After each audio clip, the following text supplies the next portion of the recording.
No, buenas noches. Agradecer a los organizadores la posibilidad. Creo que requerimos eso. Creo que es la inquietud de nuestro Nobel y debería de ser la de nosotros. Creo que Mario Vargallosa en esta obra ubica la cultura de la concepción propia de su vida, desde el principio, de leer cantidades industriales de libros desde muy pequeño, cosa que está muy diferenciado para este momento, notablemente diferenciado, sobre todo en un país donde no se lee. Si en Latinoamérica los registros últimos de cultura roja que estamos bajísimos, Perú está dentro del más bajo de los bajos, ¿no? Es coherente. Y también creo que eso le llama la atención a nuestro Nobel. Ahora, yo le doy una pregunta al profesor Camilo, ¿qué es lo que es convenientemente cultural o culturalmente conveniente para nuestra sociedad? Porque vemos una versatilidad gracias al internet, pero vemos poca calidad, creo yo. Muy bien, muchas gracias por la pregunta. Me parece muy interesante. Efectivamente, él mismo dice al final dinosaurios en tiempos difíciles y pone de relieve a dos grandes lectores, ¿no? Walter Benjamin, el filósofo de origen judío alemán, que tuvo que suicidarse, sabemos, porque lamentablemente pues estaba en la Segunda Guerra Mundial y lo venían los nazis a matar, ¿no? Pero que escribió sobre Baudelaire, ¿no? Se dio tiempo para leer en esos momentos difíciles a Baudelaire, por ejemplo. Y pone el otro ejemplo a Karl Popper, que también en un exilio estudió, no recuerdo qué país en este momento, estudió el griego clásico para entender a Platón, ¿no? Y escribir La sociedad verde de sus enemigos, de poder tener acceso a Platón en griego, ¿no? Efectivamente, ¿qué es lo conveniente culturalmente? Me parece interesante. Lo que tú afirmas es cierto. Estamos en un país donde cada vez se lee menos. Y no es un asunto que viene desde ahora, sino desde hace varias décadas. De manera que en los índices de lectura, si tenemos las estadísticas, el Perú aparece entre los últimos lugares, y no en el último lugar. Bueno, lo que tenemos que hacer es, en primer lugar, mejorar, creo yo, la formación de los docentes en las universidades. Y a esta mejora tiene que acompañarse con una inversión en educación, ¿no? Y no solamente estoy hablando del Estado, sino también de la empresa privada. Yo creo que la empresa privada ha estado, me van a permitir el coloquialismo, zafando cuerpo. Algunas empresas sí lo han hecho, pero creo que la empresa privada y el Estado deben contribuir a que haya una inversión en educación, ¿no? Uno de los grandes problemas que hay en el Perú es que lamentablemente la formación de los profesores de educación inicial, primaria y secundaria, esos tres tipos de educación, no es muy sólida. Pero ese es un problema que tiene varias aristas, ¿no? En primer término, empieza por los planes de estudio de las escuelas de educación de las universidades particulares y estatales. Con el plan de estudio con el cual no estoy de acuerdo, se le enseña al docente la parte metodológica, la parte didáctica, que son aspectos muy útiles, pero se olvida el aspecto de la disciplina. Entonces son docentes que manejan excelentemente bien la didáctica de la matemática, del lenguaje, y algunos docentes manejan muy bien la disciplina, pero no todos. Entonces, le falta mayor conocimiento de la matemática o de la física o de la literatura. Lamentablemente es así, ¿no? Lo digo, aunque he encontrado docentes que están muy bien enterados, hay muchos, hay de todo en el Perú, ¿no? Pero hay ese primer problema. El otro problema es que el docente universitario, el docente de colegio tiene un sueldo muy ínfimo, ¿no? Al lado de otros docentes, ¿no? de países cercanos, donde obviamente gana más, ¿no? Es un problema también de tipo económico, ¿no? esto pasa también con los docentes universitarios. Ahí hay un problema también, ¿no? Definitivamente hay una distancia enorme entre un docente universitario de Brasil como un docente universitario en cuanto a sueldos de Perú, ¿no es cierto? Más o menos el sueldo allá será 3-4 veces más, aproximadamente. Entonces, y eso pasa también con los profesores de colegio, también es problemático. Se necesita una inversión en educación. No hemos invertido en educación lo suficiente. Ahora, ¿qué es lo conveniente para la cultura? Bueno, en principio es educar al alumno para que sepa distinguir lo edificante de lo no edificante, por decirlo de alguna manera. Pero eso no quiere decir que no se usen los audiovisuales, ¿no? Ahí tenemos otro problema. En muchos colegios estatales no hay un equipamiento tecnológico conveniente, ¿no? Entonces, ¿cómo usamos las herramientas que nos provee la Internet? Porque en Internet hay mucha información, pero ¿qué es lo que tiene que enseñar el profesor? Enseñar a seleccionar la información a los estudiantes. Información, y eso lo dice Mario Vargas Llosa, no es conocimiento, hay que tener cuidado. Que yo esté informado no es que yo conozca el tema, es diferente. Muchas veces se confunde. Yo hablo de la sociedad de información, no estoy implicando que información sea conocimiento necesariamente, ¿no? Yo puedo estar informado de zoología, pero yo no soy pues zoólogo, ¿no? Por poner un ejemplo. Puedo estar informado de algún aspecto de la zoología. En tal sentido, por eso pienso que es fundamental educar el gusto por la lectura, pero allí también hay que incluir la lectura no solamente de libros en físico, sino también de libros por internet, ¿no? Hay excelentes páginas web, bibliotecas virtuales enteras, ¿no es cierto? Y uno puede, y esto ha producido una cierta democratización de la cultura, porque yo puedo entrar por ejemplo, este libro de Hughes, yo lo he bajado de internet, ¿no? Lo tengo en internet, ¿no es cierto? Indudablemente, es para mi uso personal, pero lo que quiero decir es, si no hubiera tenido internet, no hubiera podido tener este texto. Lo he leído, pero no completo. Ahora sí lo he leído completo, o sea, lo había leído, pero no en su totalidad. En tal sentido, provee la internet de muchas fuentes. Lo que pasa es que hay que saber distinguir, y yo creo que eso es lo fundamental. Ahora bien, las redes sociales tienen aspectos positivos y aspectos negativos. Yo tengo una experiencia positiva. Por ejemplo, dicté un curso de poesía peruana hace algunos ciclos, lo vengo dictando, pero hace algunos ciclos es una experiencia. Formamos un grupo en Facebook, ¿no? Un grupo cerrado de alumnos y nos reuníamos a discutir sobre José María Eguren un día en que podíamos todos, ¿no? ¿No es cierto? 1 hora a la semana, aparte de la clase presencial, ¿no? Y entonces discutíamos, y previamente teníamos que haber leído ciertos poemas de José María Eguren, ¿no? Y después pasamos a discutir, intercambiamos opiniones, etc. Y posteriormente, la siguiente clase presencial, comentábamos sobre la base de lo que habíamos discutido mediante medios virtuales, ¿no? Entonces, depende de cómo uno lo emplee, ¿no? Hay grupos muy interesados en la filosofía, en la historia, que crean páginas muy interesantes, que me permiten a mí enriquecerme, ¿no? Entonces, eso es lo importante, creo. Para condenar las redes sociales, no creo. Pienso que hay un abuso y abuso de estas.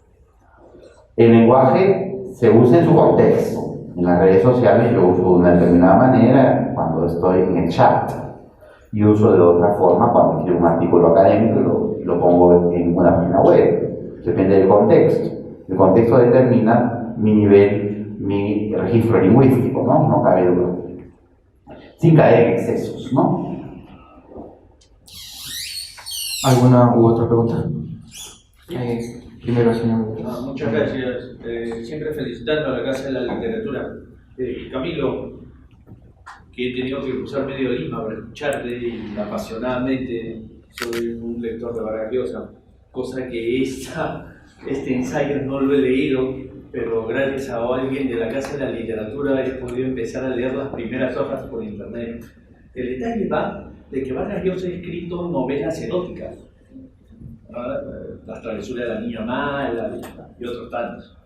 Cuando él hace este estudio del erotismo, este ensayo que estás mencionando, ¿podría decir si es que las novelas eróticas de Vargas Llosa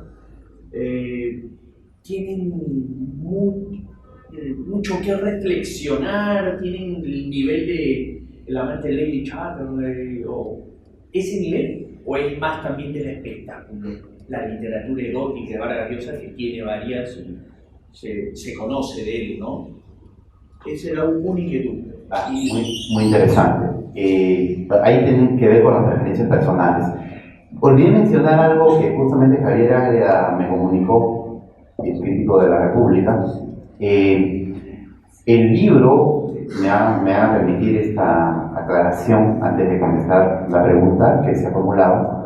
El libro La civilización del espectáculo ha sido traducido al inglés y la respuesta en los Estados Unidos no ha sido muy positiva, en principio, ¿no? Particularmente en el New York Times, ¿no?, el famoso periódico estadounidense, hay un crítico que ha dicho algo muy interesante, ¿ya? Dice que Vargas Llosa se contradice, y ahora voy a contestar tu pregunta, por este lado voy. Vargas Llosa critica la civilización del espectáculo, pero en La tía Julia del escribidor recurre a las radionovelas de Camacho, ¿no? Digamos que esa no sería una utilización de un personaje. No es que la novela esté a ese nivel, no estoy diciendo eso, pero sí que está tomando, está asimilando aspectos de estas formas de los mass media, ¿no es cierto? Es decir, de las radionovelas que escribía Camacho, etc. Ahí habría una contradicción, se pregunta el crítico, no recuerdo el nombre. Al criticar esto, y al Vargas Llosa critica la civilización del espectáculo, pero se alimenta como narrador de esa civilización del espectáculo, ¿no?, para crear obras notables que no se quedan en un mero entretenimiento, nada, ¿no? Ahora bien, tú me preguntas sobre las novelas de Vargas Llosa. Ya es un asunto de preferencia personal, ¿no? Las novelas de Vargas Llosa, para mí, las más importantes son, lo vuelvo a decir, es una preferencia personal, La guerra del fin del mundo, La conversación en la catedral, La casa verde, Los cachorros y La ciudad de los perros. Me parece que esas son las 5 grandes novelas de Vargas Llosa, en mi modesto punto de vista, ¿no? Desde mi modesto punto de vista. Ahora bien, no es fácil explicitar, hay que dar una charla sobre algunas novelas. El loco y la madrastra no lo pondría como manifestación de la civilización del espectáculo, de ninguna manera, ¿no? Pero creo que es una obra menor en Vargas Llosa. Los mismos cuadernos de Don Rigoberto, ¿no? No me parecen novelas muy sólidas, ¿no? Yo preferiría allí Pantaleón y las visitadoras, ¿no? Aunque el uso del humor allí es interesante, que tiene que es un humor un poco desmitificador, me parece. Ahora bien, me preguntas, además de esto, si está a nivel de las obras de Lores. Yo creo que no, definitivamente no. Pero sí creo que las grandes novelas de Vargas Llosa, voy a poner la que más me gusta a mí, que es Conversación en la catedral, sí está a nivel, me van a permitir esta hipérbole, quizá para algunos, de las grandes novelas del siglo XX o XIX. O sea, para mí, Conversación en la catedral está a nivel de Madame Bovary o de la Revolución Sentimental, ¿no? Entonces sí la pondría a un gran nivel, ¿no? Me parece una genialidad, ¿no? Una obra magnífica, extraordinaria. No sé qué adjetivo usar, ¿no? Una maravilla en el ámbito de la novelística en castellano, ¿no? Que, como lo es La guerra del fin del mundo también, ¿no? Ahora, yo prefiero Conversación en la catedral, pero la otra es una obra magna también, ¿no? Yo podría comparar la educación sentimental con Conversación en la catedral, ¿no? Definitivamente. como también podría confrontar las 100 años de soledad con algún nombre de Dostoyevsky, quizá, ¿no? Sí está en ese nivel. O las obras de Carpentier, me parece un escritor extraordinario. El siglo de la luz, los pasos perdidos, ¿no? Y en el ámbito del cuento Borges, ¿no? En la poesía Vallejo, Neruda, etcétera, ¿no? Son escritores pues universales, ¿no? Borges es un escritor que maneja el estilo de manera notable, ¿no? Y que ha influido poderosamente en la cultura europea, ¿no? Tiene la palabra, señor. En principio, buenas noches, doctor Camilo Fernández. Como usted ha ido refiriendo, bueno, hay un consenso de parte de los críticos de comunicación a Vargas Llosa, en el sentido de que además de ser un gran novelista, es un gran ensayista, ¿no? Evidentemente desarrolla a veces tanto polémicas, pero siempre es bueno estudiarlo, ¿no? Porque a veces nosotros, por la formación que tenemos, a veces hay posturas hasta contrapuestas, ¿no? De crítica, a veces infundada en relación a algunos planteamientos de Mario Vargas Llosa. Hay mucho prejuicio en relación a él, pero por eso cuando hay esto, a veces uno recomienda que lo estudien primero sobre esa base de vocación criterio. Creo que de los novelistas latinoamericanos es tal vez el que ha escrito más ensayo sobre García Márquez, la historia del exilio, que es su referencia, el trabajo sobre Onetti, sobre Víctor Hugo, ¿no? La Revolución de lo Imposible, una serie de ensayos sobre Flaubert, etc. Entonces, siempre escuchar es deslumbrante, ¿no? Sus conferencias son espectaculares. Yo hemos ido por internet, he tenido oportunidad de realizar ese ensayo también, y hay unas críticas en relación a este ensayo, en el sentido de que él tiene una visión un tanto elitista de la cultura, ¿no? Entonces, hay cuestión de que nos explique un poquito esto. Hay un cierto prejuicio en relación al tema. Y otro tema también, en relación a él también, obviamente él viene de las canteras de San Marcos, fue en San Marcos, en ideas de corte socialista, inclusive, ¿no? Formaba parte del grupo Cahuille, etc. Pero luego va evolucionando, digamos, en su pensamiento político también, y luego se adscribe ¿no? a la idea de corte liberal, y luego, pues, ¿no? Básicamente de la lectura de Popper, de Isaiah Berlin, etc., ¿no? Asumiendo esa línea, que también tiene mucha relación con sus planteamientos. El tema es que él, por lo menos en este caso, yo no he revisado, por lo menos yo no he podido observar o advertir el hecho de que tengo un prejuicio en relación al tema de los mass media y de toda la tecnología. Yo constantemente reviso sus artículos, cada 15 días publican en la República, y en realidad, en relación al tema, ciertamente el mal uso podría generar esto, pero el buen uso dice que más bien incentiva, digamos, un desarrollo cultural. Por ejemplo, actualmente una persona, digamos, de escasos recursos podría escuchar un concierto de ópera, cosa que antes de repente no podía hacer, solamente era de las elites. De alguna forma esto va democratizando también, y este tema lo resalta mucho Vargas Llosa. En relación al tema de Europa, hay un tema cultural. Europa prácticamente la tasa de crecimiento poblacional es mínima. Entonces ahí viene el tema, la migración que se está viviendo ahorita en Europa. Entonces hay un tema de choque cultural también. Nosotros somos de Occidente y estamos empapados en la cultura de Occidente. El tema es que Oriente está también desbordando, y ahí viene el problema en Europa. Francia, se dice, ¿no? A ese ritmo está perdiendo identidad cultural. Francia es de los países con más peligro. Y hay también reacciones frente a este tema. Reacciones un poco, a veces un tanto drásticas de algunos países, por ejemplo con Sarkozy en Francia y así. Los movimientos de corte xenofóbico, ¿no? En Europa, etc. Es uno de los peligros que se va a vivir a futuro. El tema del choque cultural es un problema muy fuerte. Incluso ha sido motivo de reflexión por los choque civilizaciones, etc.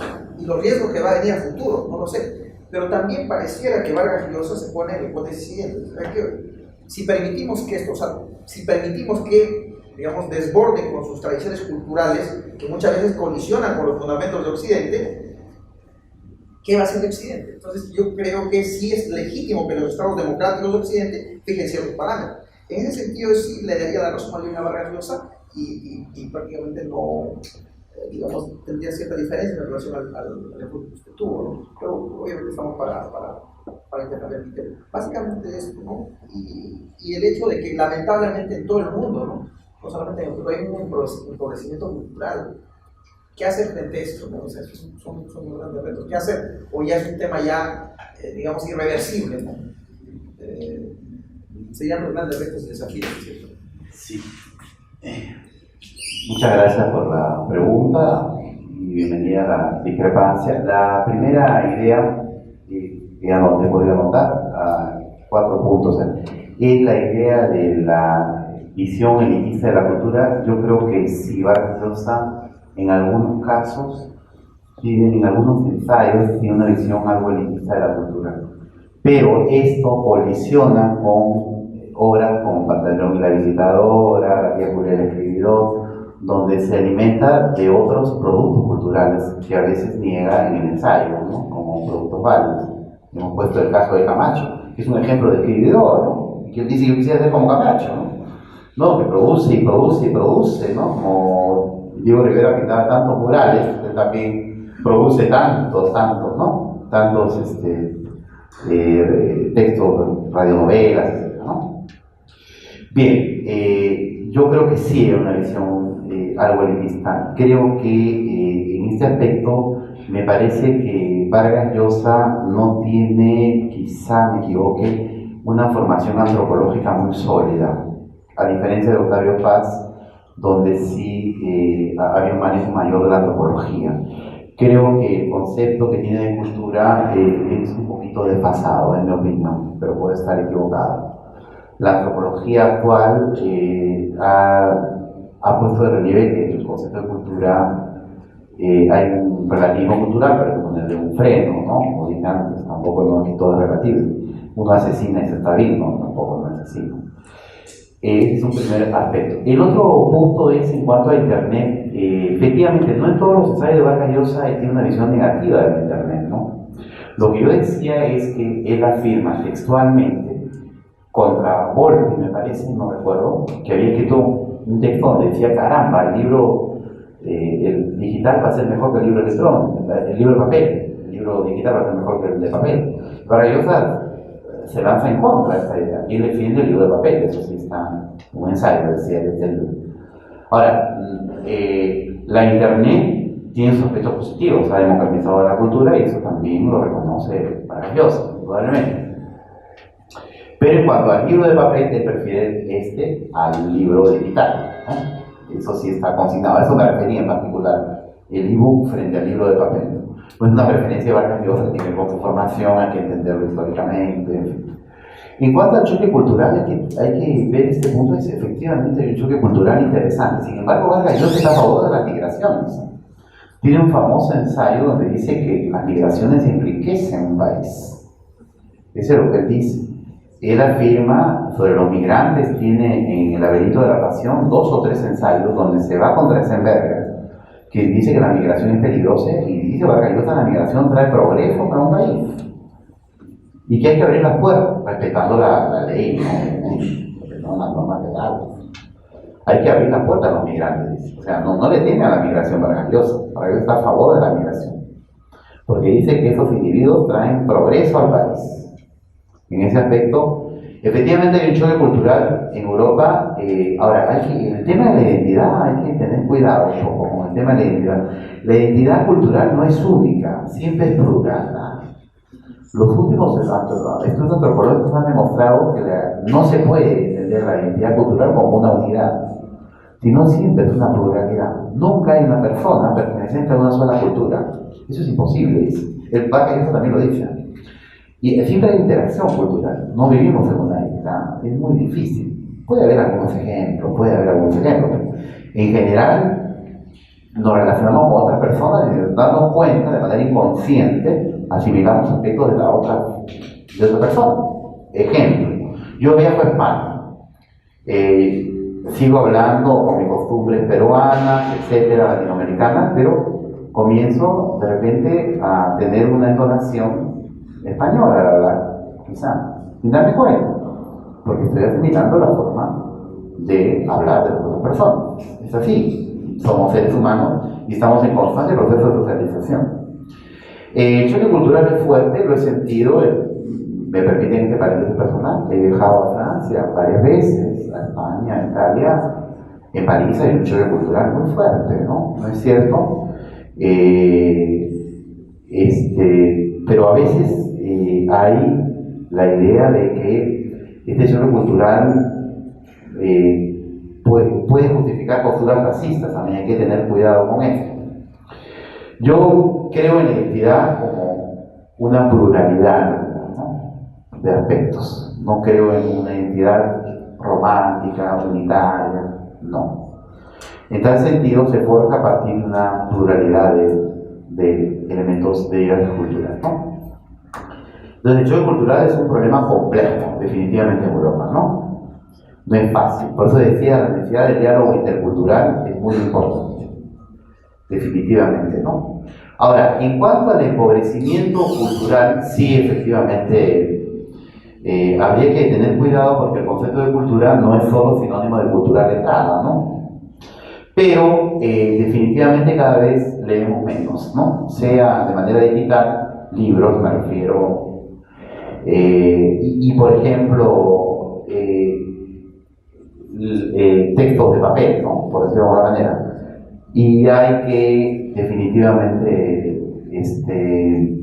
revertir esta situación, ¿no? Para ello tiene que haber una política del Estado a mediano y largo plazo, ¿no? En el ámbito de la educación. No es así, para incentivar a los intelectuales.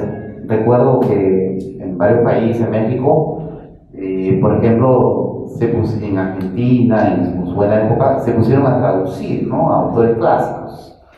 Entonces, hay un apoyo definitivamente del Estado mexicano a los muralistas mexicanos, en el momento cuando estuvo Vasconcelos como ministro de Educación, ¿no? Que fue difícil la situación, ¿no? Definitivamente, pero hubo un apoyo y ahí tenemos el muralismo mexicano, por ejemplo, ¿no? Que hasta ahora nos lucra con sus obras, ¿no? Esto que en México pasó, no pasó en el Perú, claro, hubo una revolución mexicana, ¿no? Hay que decir que el asunto fue diferente en México. No hubo pues, una revolución en Perú, en la medida en que hubo en México, pero definitivamente creo que la clase dominante en el Perú no ha estado interesada en la cultura como sí lo estuvo en México, quizá, ¿no? Para poner algunos ejemplos. En realidad no hay pues inversión en muchos casos, salvo honrosas excepciones, en la cultura, ¿no? Falta mayor inversión. Yo no diría del Estado, sino de la empresa privada. Entonces nuestras clases dominantes no han sido especialmente propensas a invertir en la cultura, ¿no? Quizá ese sea uno de los problemas.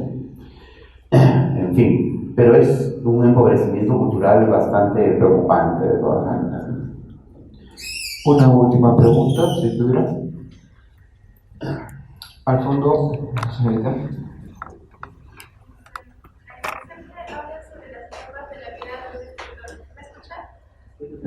No, sí. Puedes hacer. ¿Puede acercarse, por favor?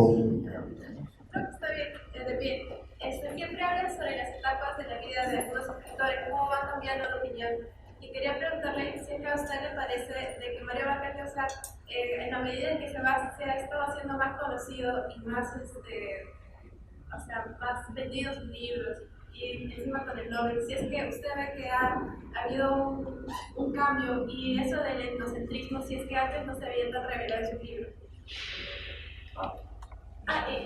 ¿Y cómo usted aconsejaría combatir ese fenómeno que se da en general cuando, por ejemplo, también lo vemos en muchas estrellas por ejemplo, Shakira, otros que cambian su nivel de lo que entregan de la sociedad, como que lo hacen simplemente más para hacer marketing?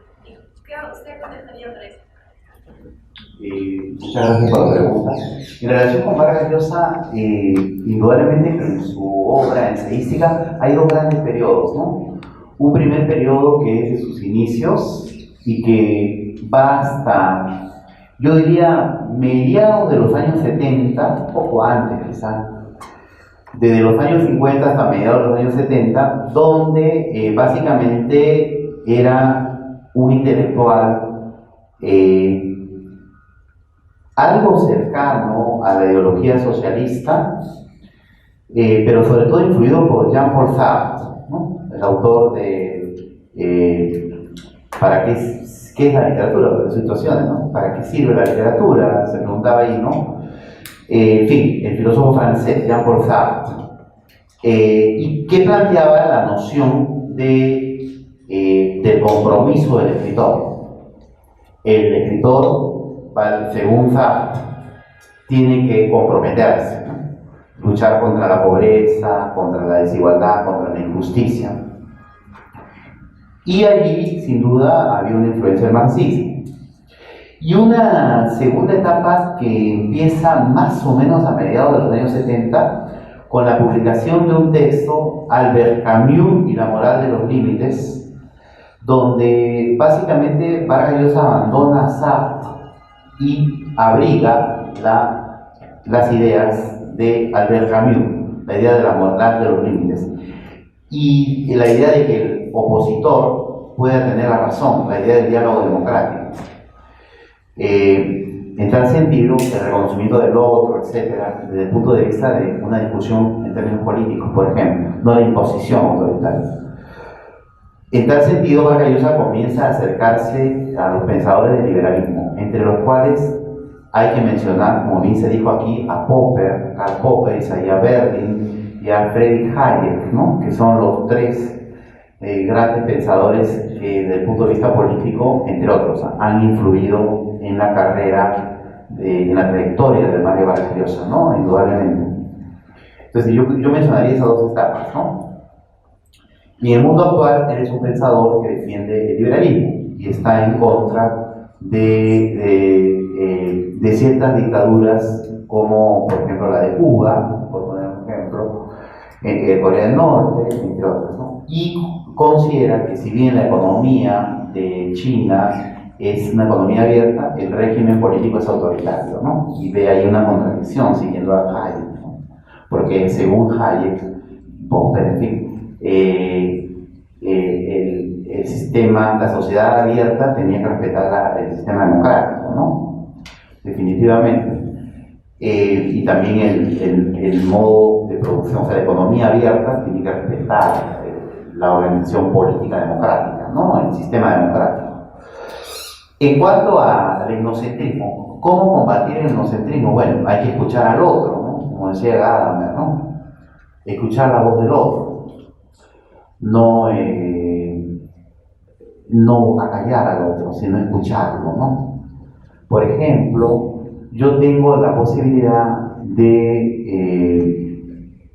enseñar lenguaje a alumnos cuya segunda lengua es el castellano, porque la primera es el quechua, ¿no es cierto? Entonces yo los hago poner, en realidad sí manejan muy bien el castellano, ¿no? Pero los hago poner, y cuando le ponen, indudablemente que trasladan elementos del quechua al español, como es normal, ¿no? Eso es absolutamente normal y saludable, porque implica la creatividad del hablante, no hay que mirarlo de manera negativa. Entonces, allí dialogamos y les digo que me interesa lo que ellos hagan, ¿no es cierto? Y, o sea, me interesa aprender, hay que estar en la actitud de aprender de las demás culturas, ¿no? No es que la cultura democrática es la superior y las demás, la horda primitiva, no, debemos seguir el modelo occidental y democrático. No, podemos aprender de otras culturas, no digo prácticas fundamentalistas, no, para nada, pero sí de las culturas andinas. Por ejemplo, podemos entender el concepto de solidaridad, el concepto de dualidad, en fin, el concepto de comunidad indígena, en fin, por poner algunos ejemplos. Así podemos combatir el etnocentrismo. Yo creo que los profesores, como nosotros, podemos, digo porque aquí sé que hay muchos profesores, o profesores, lectores, en fin, etc. Podemos combatir el etnocentrismo al poder tener una actitud de aprender de otras culturas, dar lo nuestro, pero aprender de los demás, ¿no? Eso es importante. No creer que nuestra cultura es superior a la de los demás. Ahora bien, yo creo que el escritor, el artista, me pregunta sobre el caso final, sobre el caso de Shakira, no puede someter su obra a simple juego del mercado, ¿no? En mi punto de vista. Es decir, creo que uno tiene que hacer lo mejor que pueda hacer lo que quiere realizar, ¿no? Es decir, buscando siempre un receptor que pueda descifrar mi texto. O sea, yo escribo para que me entiendan, ¿no? No escribo para mí mismo, no escribo para 5 personas. Y ahí sí Vargas Llosa le da duro y con razón, ahí sí estoy totalmente de acuerdo. A las personas, a los humanistas, no estoy refiriendo a las ciencias naturales, no estoy refiriendo a la matemática, a lo formal, no estoy refiriendo a las humanidades, sociología, antropología, crítica literaria, me refiero que escriben solo para una élite, ¿no? Ahí sí, es decir, me refiero, escriben de manera tan difícil que no tienen lectores prácticamente. Esto tampoco es, no es lo pertinente. Uno debe buscar la comunicación, sobre todo en un país como el nuestro, donde hay pocos lectores, hay que enseñar a leer, eso es importante, ¿no? Enseñar el gusto por la lectura a través de diversos instrumentos, sean digitales, sean libros de papel, herramientas tecnológicas que se puedan emplear creativamente, ¿no? No estar simplemente pensando en el rating, ¿no? Porque si no, tenemos pues la televisión de señal abierta en el Perú, que salvo honrosas excepciones, no tiene calidad, ¿no? En mi opinión. Entonces, ahí hay un pequeño inconveniente que habría que observar, ¿no? Poner de relieve con el fin de construir una cultura de la solidaridad, ¿no? Que para mí es fundamental. Pero, Camilo, me hace recordar lo que criticaba un intelectual argentino como Cortázar, el lector macho y el lector hembra. Yo, cuadragenario y lector, me considero todavía un lector hembra, ¿no? En el sentido de que no profundizo entre líneas y cosas por el estilo. Cuando tú dices calidad de lectores, para que sea una cosa masiva, quizás si te puedan comprender una literatura de una técnica lineal, ¿no? Entre un juego y otro, el detalle está en que, caramba, no todos tenemos pues ese criterio de ser un lector de Borges, un lector de Cortázar, por decirlo de alguna manera, que tiene sus grados académicos universitarios, pero quienes no somos académicos ni universitarios, pero nos encanta la literatura latinoamericana, a veces nos es pesado poder encontrar la hilación en determinados escritores latinoamericanos, por fuentes u otros motivos. Ahí hay que diferenciar un poco dos tipos de texto. Cuando yo me refería a esta jerga técnica, a veces injustificable, o en todo caso que no se explica, me estoy refiriendo a los textos de las humanidades, textos de antropología, sociología, teoría literaria, etcétera, ¿no? Lingüística, en fin, depende, pues, ¿no? Pero no me estoy refiriendo a obras literarias. En la obra literaria es otro punto, ¿eh? Allí uno puede ser oscuro. Por ejemplo, Martín Adán tiene poemas oscuros, porque tiene que experimentar con el lenguaje. Ahí sí es otro punto, ahí se justifica. Travesía de Extramares es un gran libro, son poemas complejos, efectivamente, pero ahí sí se justifica porque está haciendo una experimentación, Trilce, de Vallejo. Esa es la escritura literaria, yo me estoy refiriendo a la escritura, digamos, académica, ¿no? Que es de otro tipo. Yo no puedo plantear una conferencia de hoy con una jerga absolutamente técnica que nadie ni yo mismo puede entender, por decirlo de alguna manera. Porque si yo eso no lo puedo hacer en ningún país, menos lo haría en el Perú, donde menos lectores, hay una serie de problemas desde el punto de vista educativo, etc. Yo creo que tú me hablas de Borges. Lo que tendría que hacer el crítico literario es enseñar a leer a Borges. Por ejemplo, yo me pongo en mi caso, yo enseñaría a leer a Borges, ¿no? ¿Cuáles son las fuentes de Borges? Pues Borges tiene tales fuentes, Schopenhauer, por ejemplo, ¿qué dice Schopenhauer? Sería pues, ese tipo de libros son importantes, pero no le voy a pedir a Vallejo pues, que deje de escribir Trilce, no estoy diciendo eso. Tampoco le voy a decir a Vargas Llosa que no escriba La Casa Verde, tampoco estoy diciendo eso. Lo que yo les pido a los críticos literarios, en mi caso, no vamos a centrarnos en esta disciplina, es que si quieren usar algún término técnico, pues que lo definan, que lo precisen, no den como por supuesto que el lector sabe todos los términos técnicos, no es así. Disculpen que hable de manera personal, Yo particularmente en mis libros trato de definir todo. Es más, a veces defino el mismo concepto en todos los libros, de diferente manera, con diferentes ejemplos, seguramente, pero porque digo, de repente, esto ya lo definí en mis libros anteriores, mis 10, 15 libros anteriores, pero de repente ese lector se enfrenta por vez primera a este libro del número 16. Entonces, ¿cómo hace?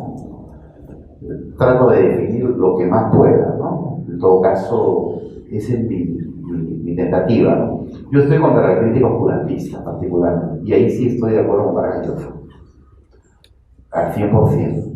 No, yo no creo que las humanidades sean para jugar con las palabras, o sea, me refiero a los textos teóricos, ¿no? No estoy hablando de los poemas, no estoy hablando de las novelas, no estoy hablando de los cuentos, ¿no? En efecto. Muy bien, para terminar, le damos pase al joven que está esperando su pregunta. ¿Sí? ¿Levantó la mano? Sí. Ya más o menos se explica. Ok. Bueno, yo quiero agradecer a todos por su asistencia y los espero en otra ocasión para una conferencia sobre un tema parecido o diferente. Muchas gracias a todos. Muchas gracias.